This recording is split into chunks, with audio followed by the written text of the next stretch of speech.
Hello guys, we are going to be doing another video.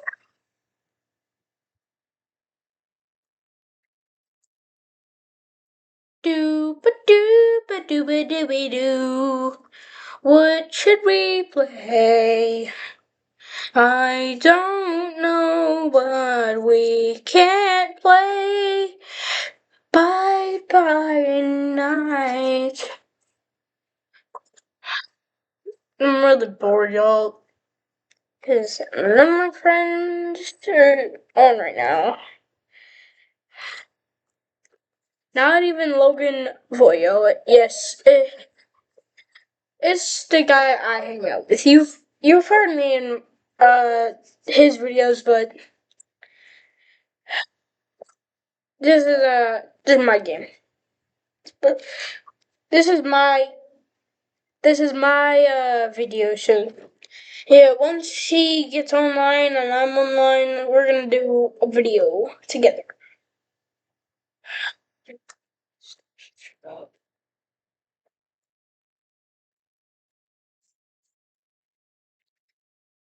Excuse me.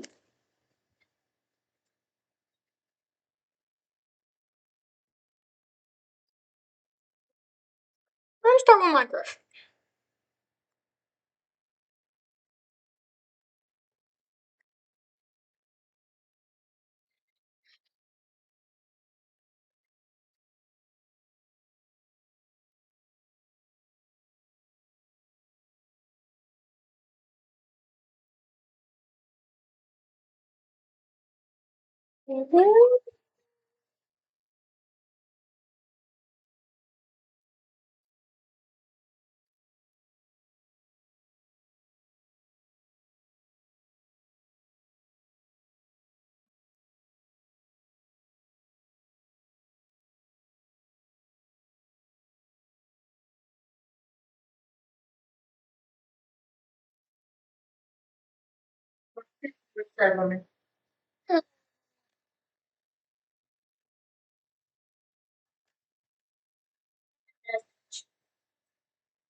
Still recording?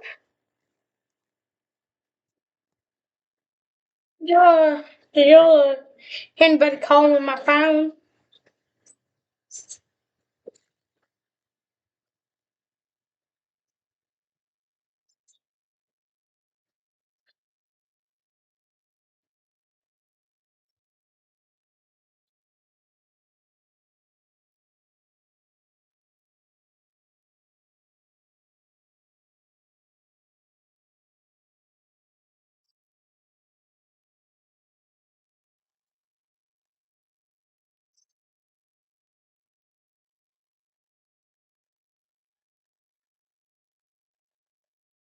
Dad gave my daughter a stick for her birthday and said, expensive gifts are only for other grandkids. Everyone laughed, but 30 minutes later there was silence. My daughter Olivia had just turned 8. We rented a room at a local community center, ordered pizza, hung up decorations, and invited family. Nothing fancy. Just a normal birthday party with people who were supposed to care about her. My dad, Frank, showed up late carrying something behind his back. The second he walked in, he had that smug little smile he always got when he thought he was the funniest person in the room. Everyone in the family already knew he treated the grandkids differently. My sister Rachel's kids got everything. New bikes, gaming systems, expensive vacations. Dad bought Rachel's oldest son Hold up, gaming yo. that cost more than my first car. Olivia usually got a card with $20 inside. I hated it, but Olivia rarely complained. When it came time for presents, Olivia sat on the floor opening gifts while everyone watched. Then Dad stepped forward. Okay, he announced. This one's from Grandpa. Smiled and reached. Dad handed her a long package wrapped in brown paper. Carefully tore it open. Inside was an actual treat. For a second, nobody reacted. Dad burst out laughing. Rachel laughed too. A few cousins joined in. Dad pointed at the stick and said, kids spend too much time staring at screens. I figured she'd enjoy something from nature. More laughter. Olivia looked down at the branch and then back at him. She didn't understand, but she tried to smile anyway. Thank you, Grandpa, she said quietly. That should have been the end of it. Instead, Dad decided to push it further. With a grin, he said, expensive gifts are only for the other grandkids. Rachel nearly choked laughing. A few relatives looked uncomfortable. Olivia lowered her eyes to the floor. My wife Melissa squeezed my arm under the table. I stood up, not angry, not yelling, just calm, because 6 months earlier, something had happened that nobody else in the room knew about. I walked over to my backpack and pulled out a manila folder. Dad's smile started fading. What's that? He asked. I looked at him. You'll see. The room grew quieter. 6 months earlier, my grandmother had passed away. Dad's mother. After the funeral, I got a call from her attorney. I assumed it was routine estate paperwork. It wasn't. Over the years, Grandma had loaned Dad money. A lot of money. More than $180,000 altogether. Every loan was documented. Every agreement was signed. Every missed payment was recorded. Dad had spent years telling everyone how successful he was while quietly borrowing from Grandma whenever he needed cash. Most of the money was never repaid. Nobody knew. Not Rachel. Not my aunts. Not the cousins. Nobody. Before she died, Grandma changed her estate plan. The unpaid loans were deducted from Dad's inheritance. She also left a letter explaining exactly why. The attorney told me I could share it with the family if I ever felt it was necessary. I never planned to. Until that moment. Until my daughter was sitting there holding a stick while people laughed at her. I opened the folder and handed copies around the room. Rachel took one. My aunt took another. Pages started turning. Dad stood up immediately. Don't do this, he said. Nobody stopped reading. The room got quieter with every passage. The documents showed loan everything was there. Then people reached Grandma's letter. The mood changed instantly. Rachel stopped smiling. One person looked stunned. Aunt covered her mouth. Grandma wrote about watching Dad play favorites for years. She wrote about how he constantly praised Rachel's children while ignoring others. She wrote about his habit of acting generous with money that wasn't really his. She even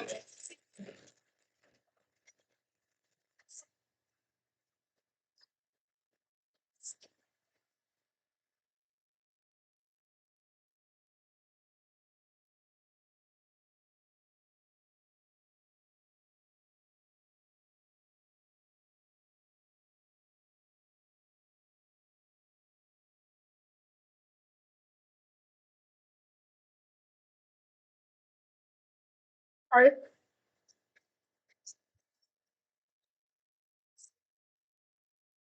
Um.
Jumping two people in pairs.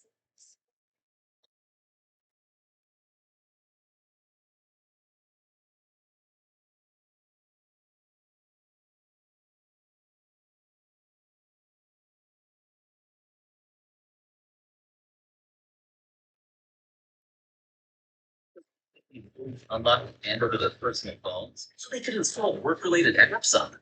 HR said it was only for clocking in at work. One employee asked, "Is it tracking our locations?" HR said, "No. Trust us, we're a family here." One employee was enraged and refused to have it on their phone but didn't want to get fired. So they devised a plan. One day, the employee got an email from HR that said, "Come to my office." HR said, "We found out that you left to go to the bar for 3 hours." HR leaned back in her chair and said, "We can't have employees working here that we can't trust. Pack your things. You are fired." The employee grinned. "That's odd. I've been in the office all day.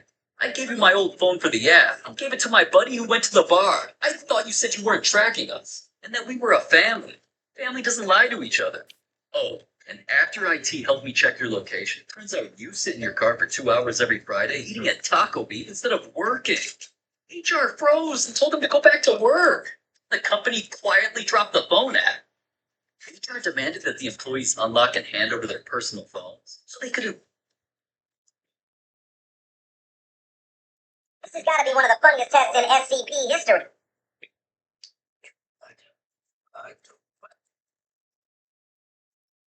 Up 1 second.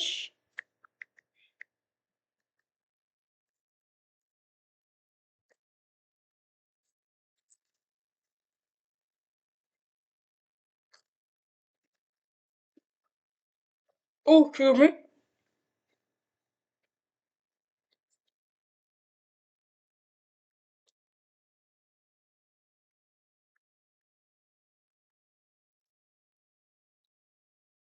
Y'all, don't go snooping. That is my friend Alan. Look, proof.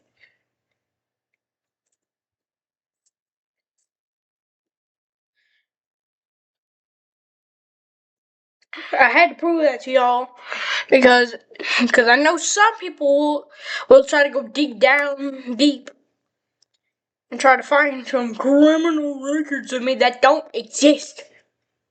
Just stop trying. I am a YouTuber who wants to grow a big channel. Can I just have that without y'all trying to snoop?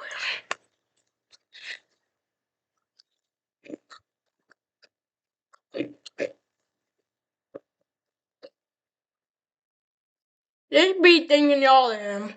I am. You're suspicious, Stan. That's funny.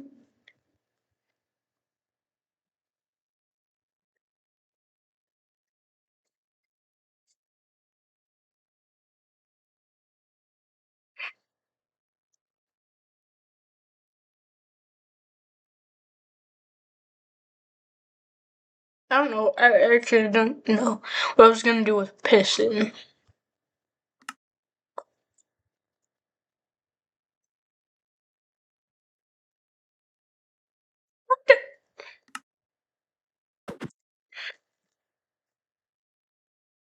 Alright.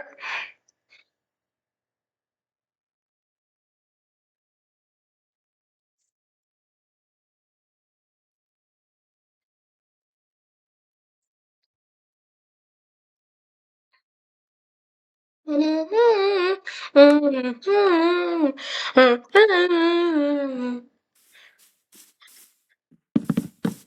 know this channel's called People Break Stuff, but we're not gonna be doing any People Playground videos yet. We're only gonna do Minecraft and Roblox.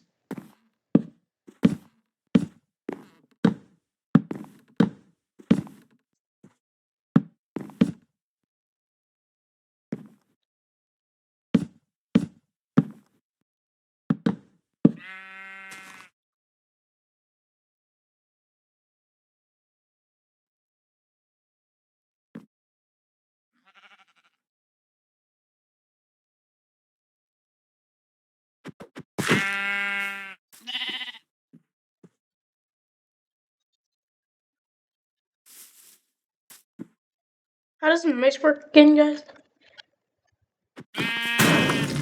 That's how you work it.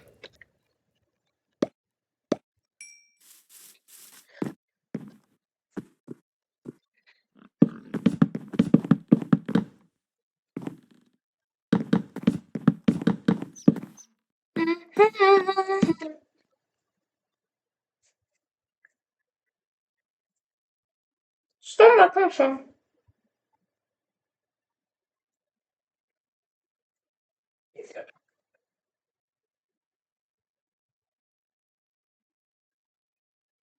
So on a calm Monday morning, the Foundation tried killing SCP-682, the hard-to-destroy reptile, with SCP. My dad spotted me limping down the road with my baby on my hip. Why are you walking? Where's your car? He asked. I told him his mom took it, that I'm lucky they even let me stay. My dad's expression changed instantly. He opened the passenger door and said, "Get in the car. We're fixing this tonight." What happened next changed everything. I was 24 when my son was born. His father, Brandon, seemed fine at first. Steady job. Y'all don't ever believe AI stories, please. After the baby came, moving in with him and his mother felt practical, temporary. I told myself 6 months, just until I got back on my feet. Diane controlled everything through logistics, the grocery list, the bills, the schedule. She decided what time dinner was. She decided where the baby slept. I thought she was just helpful. It took me embarrassingly long to realize helpful and controlling can look exactly the same from the outside. My car was a 2017 Civic I'd bought before I ever met Brandon, the one thing I owned outright. 4 months in, Diane asked to borrow it for a doctor's appointment. I said yes. She came back without the keys, left them on the counter, she said, and from that day forward, they just stayed there, on the counter, then in hers. Then the story shifted. Registration lapsed and she'd handle it. Insurance issue. Brandon said the front tire looked low and maybe I shouldn't drive until he checked. Each excuse made sense alone. It was only when you lined them all up that the picture turned ugly. I stopped asking directly because every time I did, Brandon got that tired look, like I was being difficult. His mother would say she only worried about me driving with baby, that I seemed stressed, that I should rest. You hear that enough and part of your brain starts to wonder if they're right. The morning everything broke, I needed diapers. I asked Diane at breakfast. She said later. I asked Brandon before he left. She said ask his mom. By 2 in the afternoon, my son was soaked through his last clean one, and Diane had gone quiet in her room. So I strapped him to my chest and started walking.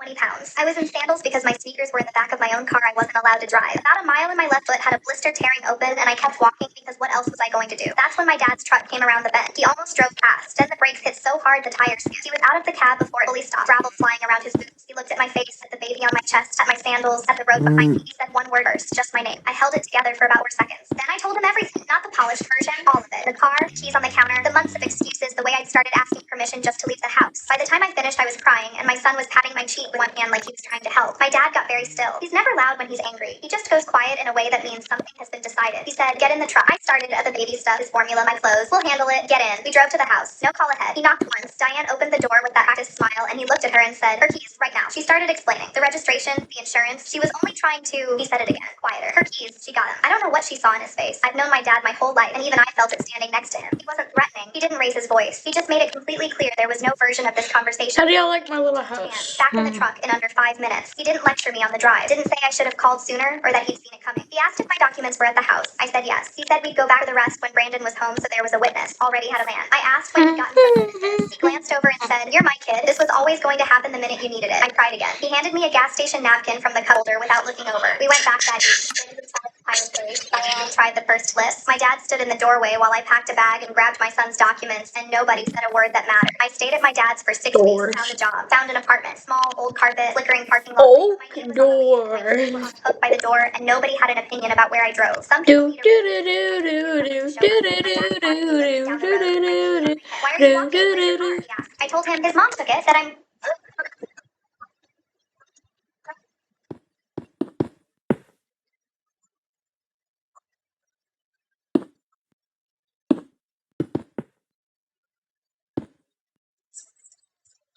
Make a crafting table and then make another pickaxe because I really want these diamonds, man. I almost have enough for a freaking full set of diamond armor. All right, let's do this. Oh.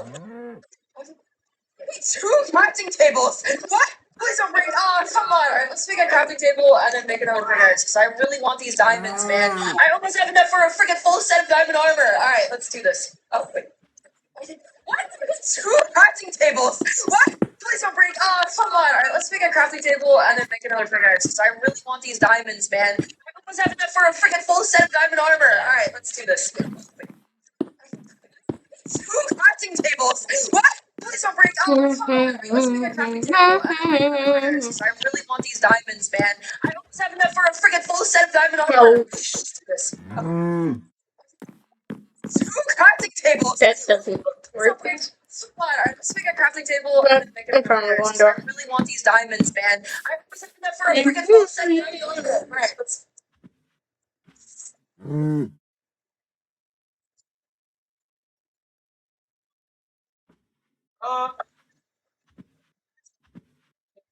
Wait, so it has to be one of all. Super Justin. I was watching a movie with my cousin. You think Justin to be adopted because I'm not Jared, didn't you? You are so close.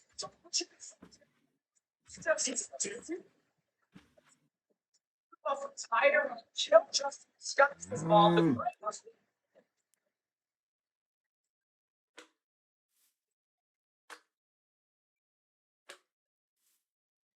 Deaf girl at your cousin's wedding. 3 years ago, at my cousin's wedding, I knocked over this girl's drink, reaching across the buffet table. I apologized for 30 seconds straight before realizing she was pointing at her ears, signing something I didn't understand. My cousin texted me later that night. That was Annalise. She lost her hearing from meningitis when she was 6. He sent her Instagram. She asked about the guy who kept talking to himself at the buffet. I scrolled through videos of her signing scribblings, her face animated and expressive. In one video, she taught basic signs. I watched her trying to copy hand movements. She looked so confident, so comfortable in her silence. I messaged her 2 days later. I'm the idiot who wouldn't stop apologizing at the wedding. Can I buy you a replacement drink? She replied with laughing emojis. You mean the guy who gave a whole speech to a deaf person? Then added, yes, but only if you bring a notepad this time. At the coffee shop, we typed messages back and forth on our phones. Annalise told me her parents never learned ASL after she went deaf. They still think hearing aids solve everything, like glasses for your ears. When she laughed, her whole face lit up. I forgot to read her next message until she waved her hand at me. Stop staring, weirdo. I typed back, sorry, you're distracting. She rolled her eyes, but smiled. We stayed until they kicked us out at closing. After that date, I downloaded every ASL app I could find. I practiced finger spelling during my signed to myself in mirrors. My roommate caught me signing in my sleep. Dude, are you cursing someone out? I was apparently signing banana repeatedly. Annalise sent me daily sign tutorials. Today's phrase, I'm hopeless at this. I sent videos of my attempts. She responded, you just signed, I'm pregnant with fish. Please try again.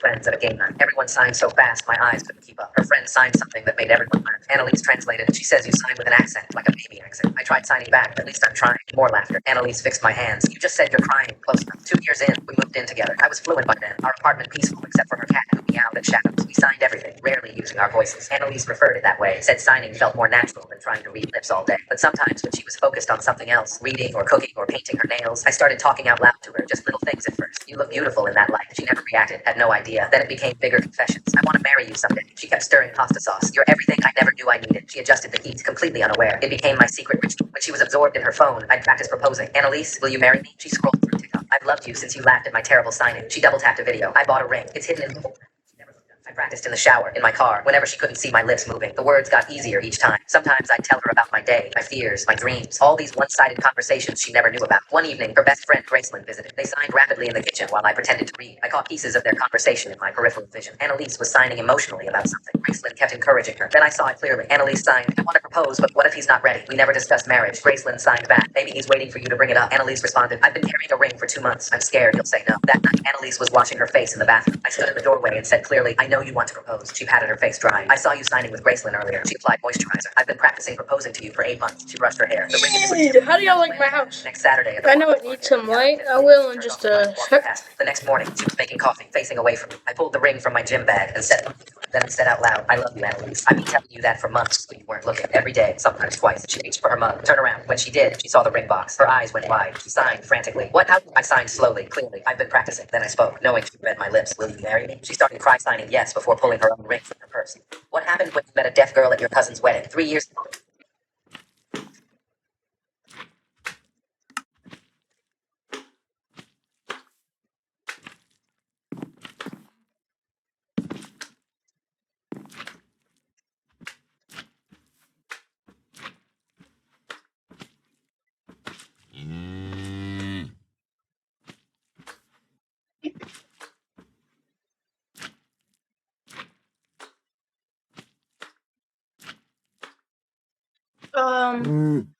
Where's the French? Oh.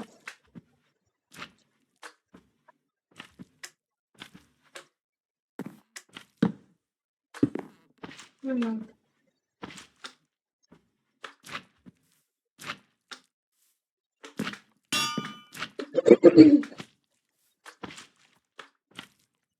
CFA. CFA. And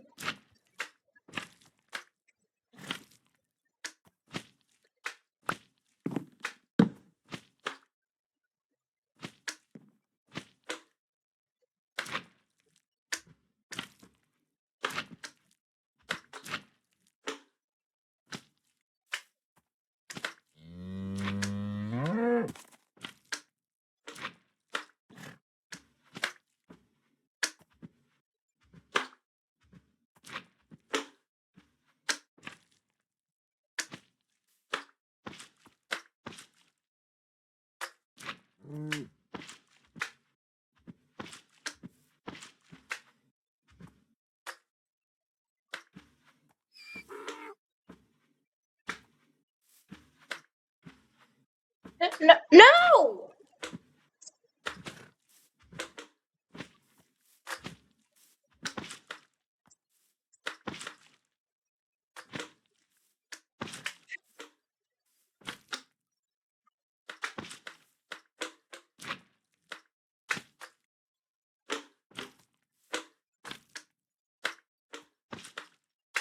What was that? Oh. Lanterns. I like lanterns. They're so cool.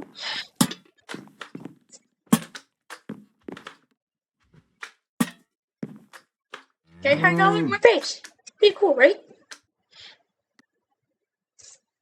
My grandma left me her house and added one line to her will. Anyone who contests it gets nothing. My uncle laughed. A piece of paper won't stop it. That house is mine. The very next week he filed a lawsuit. I didn't even hire a lawyer. When the judge finally ruled, my uncle walked out of the courtroom with less than nothing. Here's what he didn't know. Grandma had been planning this for 3 years. I moved in the spring she was diagnosed. Her doctor used the word progressive. I remember driving and gripping the wheel so hard my knuckles went white. She was 79, living alone in the house she and my grandfather had bought in 1987. A 3-bedroom on a quiet street with a lemon tree in the backyard she treated like third child. She wasn't helpless, not even close, but she needed someone consistent. So I moved into the guest room with 2 suitcases and told myself it was temporary. That was 4 years before she died. I drove her to every appointment, reorganized her medications after she mixed up 2 prescriptions, and spent a night sick she never told me about. Handled her bills when the fine print got impossible. Learned which neighbors she trusted, that she liked the TV low and windows open, that she couldn't sleep if she had coffee after 2 in the afternoon. The things you only learn by being there consistently over a long stretch of time. My uncle lived 45 minutes away. Nice house, wife, who sent Christmas cards with a family photo every year. He wasn't a bad person. He just had a comfortable distance from the harder parts of getting old. Called on holidays. Came for Thanksgiving twice. Sent a fruit basket when she had. Okay, guys, it's all from Minecraft. Oh, have y'all been seeing? Oh. What I didn't know was that my grandmother had a much clearer read on the situation than any of us gave her credit for. In fall 2020, she I'm asked gonna me to put drive her to that, an appointment and gave me an you're address gonna I keep didn't that recognize. at I the assumed it was a top, specialist. It was her estate attorney's top office. right. I'm gonna keep it right here. I sat in the What's waiting wrong room with of y'all? the magazine 8 months Yeah, old that while should she be. met behind a closed door. Wait, look at wiggly wobbly, wiggly wobbly, wiggly wobbly. Airtight. She updated her will to leave me the house, appraised that year at just over $340,000, and added the no contest clause specifically because she knew her son. She also arranged a formal competency evaluation, a psychological assessment on the record, documenting that she was of sound mind and acting without pressure from anyone. The psychologist noted her sharp recall, clear reasoning, and her ability to explain in specific detail why she was making each decision. The session was recorded on video at her request. She also wrote a 4-page letter in her own handwriting. Not angry, just factual. The kind of letter you write when you've decided the truth should outlast the argument. She never told me any of it, not once. She just kept having coffee with me every morning, asking about my job, reminding me the lemon tree needed more water. When she passed, my uncle showed up to the will reading with his hands folded on the table like he was closing a deal. The attorney read the relevant section. My uncle's expression didn't change. He just said, "We'll be He's the goofy The guy. argument was undue influence, that I had isolated her, manipulated her, used her declining health to redirect an inheritance that belonged to her biological family. Serious allegation. It was also going up against a psychological evaluation, a recorded video, a notarized attorney letter, and 4 pages of her own handwriting, plus the no contest clause, which meant if he lost, he'd forfeit the $14,000 she'd left him in savings. He lost the $14,000. The hearing lasted 1 afternoon. His attorney made the case, and the other side played the video. My grandmother looked directly at the camera and said, in the careful, deliberate way she said everything, "I know my son will likely challenge this. That is exactly why I am doing it this way." The judge ruled before the end of the day. My uncle called that eve. I let it go to voicemail. He said, "I somehow failed to become." I drove to the house. The lemon tree. She never got around to cleaning that kitchen. The color shelves once the blue terracotta she torn from a magazine. Still, I painted it that color scheme.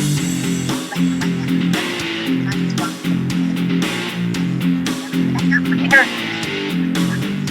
Let's play footprints. I'm not for a flex, but they go pretty good. My uncle laughed. "Piece of paper won't stop it. That house is mine." The very next week he filed a lawsuit. I didn't even hire a lawyer. When the judge finally ruled, my uncle was down. Oh, Here's what he didn't know. Grandma had been planning this for 3 years. excuse me, guys. She was diagnosed. Her doctor used the word progressive, and I remember driving home gripping the wheel so hard my knuckles.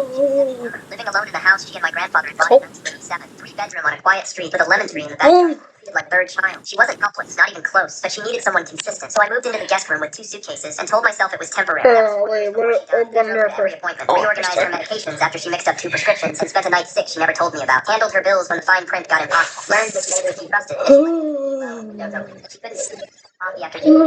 The things you only learn by being there consistently over a long stretch of time. My uncle lived 45 minutes away. Good job, nice house, wife who sent Christmas cards with a family photo every year. He wasn't a bad person. He just had a comfortable distance from the harder parts of getting old. Called on holidays. Came for Thanksgiving twice. Sent a fruit basket when she had a procedure. When I mentioned things she needed, a grab bar in the shower, a better mattress, he'd say, "Let me know what it costs," and I'd stop bringing it up. It didn't resent him. I told myself people show up differently. What I didn't know was that my grandmother had a much clearer read on the situation.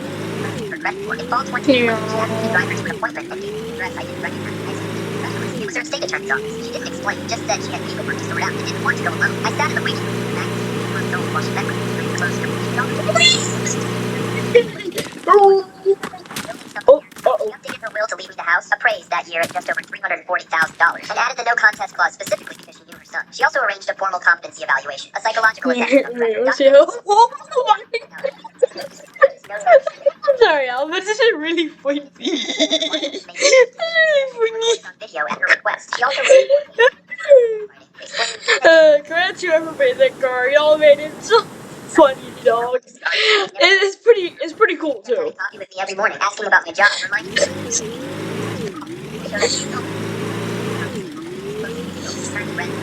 My uncle's expression in his name. He just said, we'll be testing certain sergeant was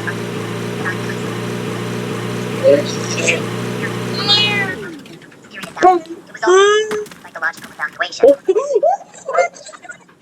No, that's bad. That's very bad. He lost. Oh.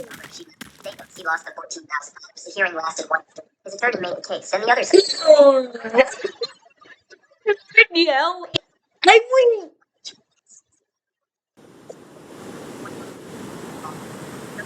Said I had taken the loss. Somehow failed to become family over 4 years of being there every single day. I drove to the house the next morning, let myself in with the key I had for years, stood in the kitchen and looked at the lemon tree through the window. She never got around to it. She always wants a one terracotta sheet to put in the magazine. Still made. I finished that color 6 weeks later. It was exactly right to the light map. Some people think that no contest clauses and was.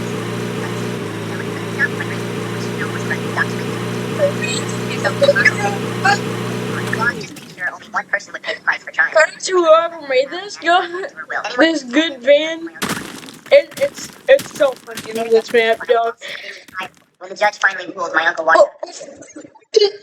What made you quit your dream job after 51 minutes? Mom, I quit.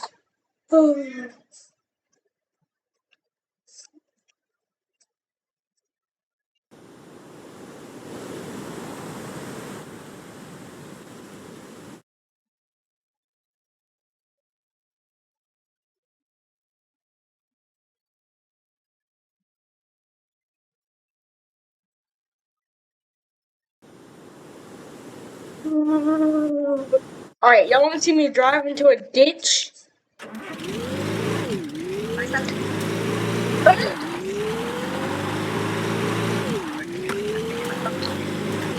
set it on the table and checked it. My sub got there first.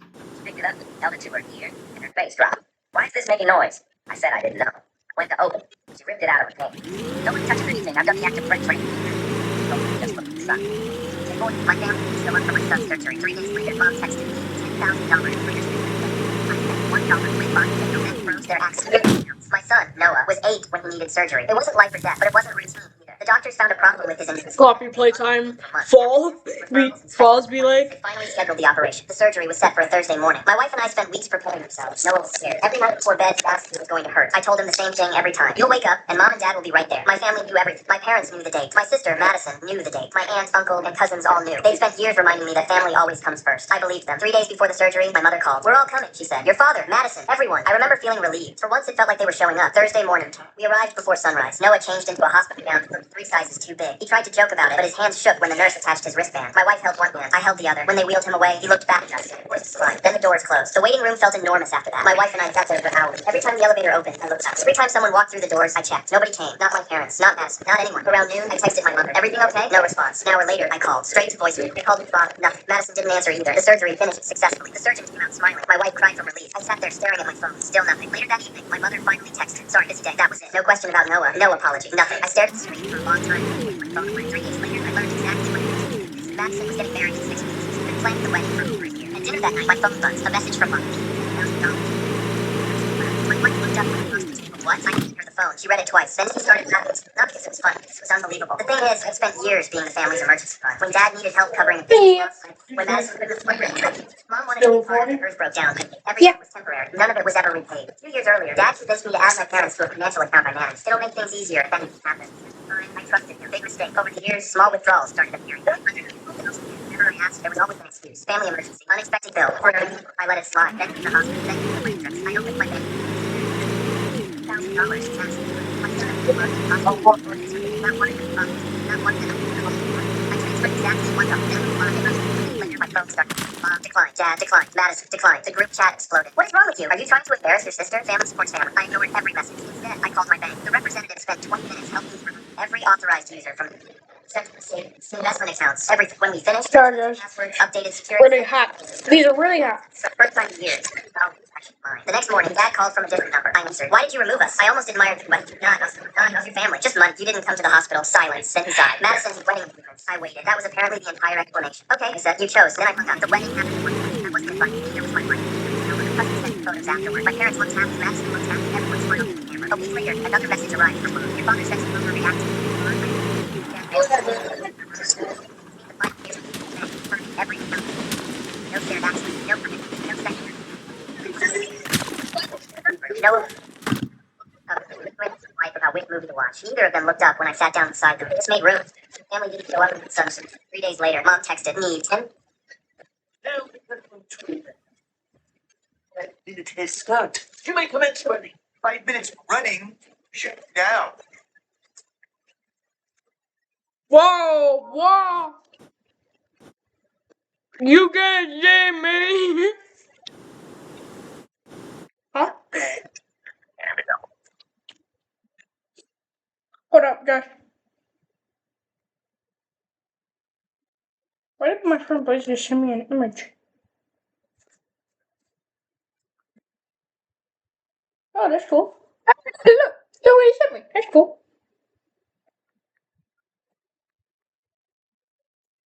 I'm recording a video right now, though.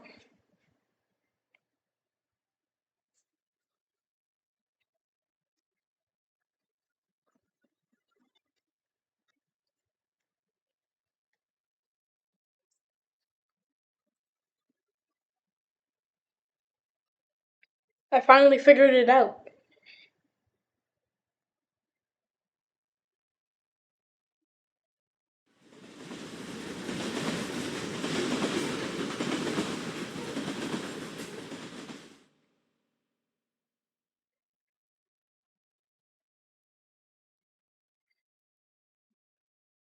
Do you want to be in it as a special guest?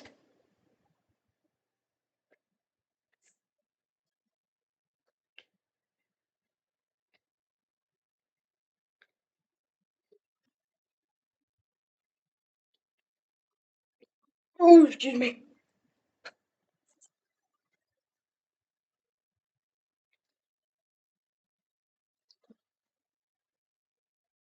Alright, hold up, guys.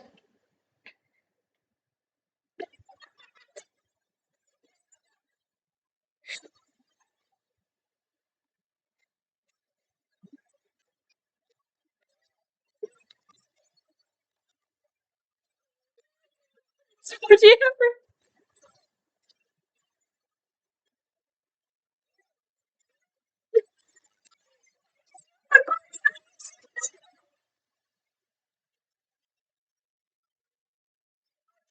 Brick rings right now, dude. I'm playing brick rings. I want to show them my favorite game. She had the perfect time.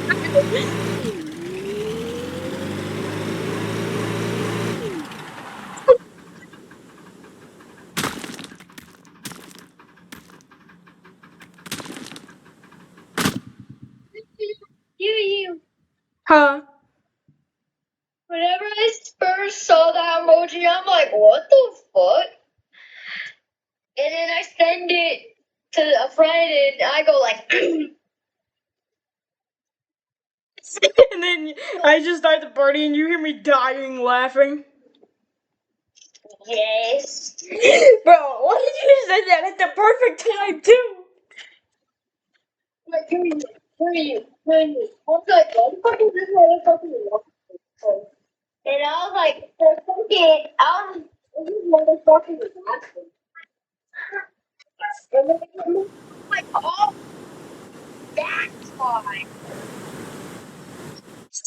Bro, you're like, why is he laughing? And then you realize what emoji you sent me. You're like, oh no. What? Listen to this. What kind of hero personally fits you best? What? Questions but unsure. Second one is confident and loyal. Third one is calm, strategic. Yeah, probably strategic. And the last one is fearless and brutal. Stupid. My superhero mode is stupid. Listen. I don't care what you want me to choose. I'm choosing stupid. No, this is not on here. I choose stupid. Okay. So I'm gonna put kind of an on. Stupid. The next question. You ask me one more goddamn question, I'm gonna leave the party.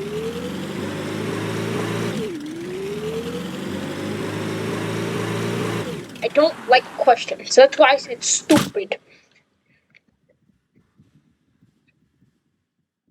I'm dying out laughing right now because the second question I asked, I couldn't guy that killed a bat. I'm sure about that.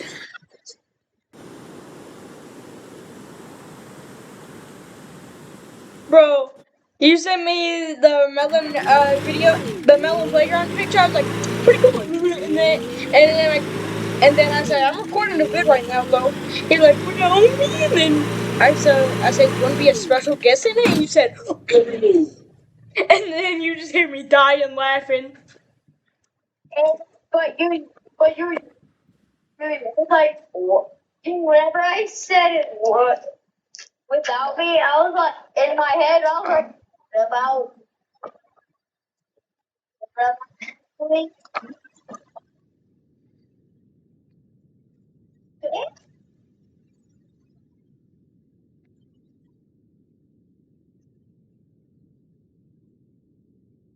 You done?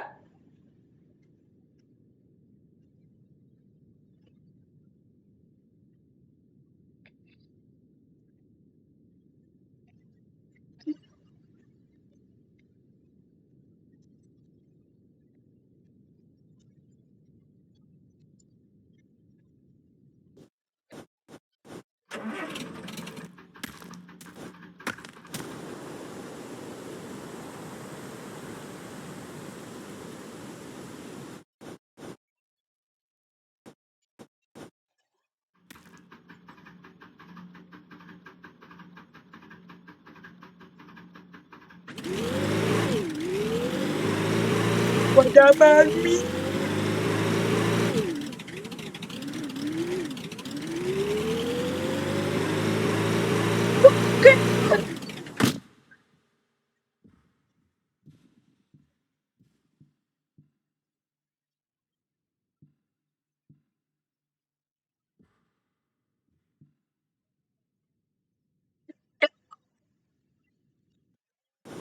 Did I do the floor?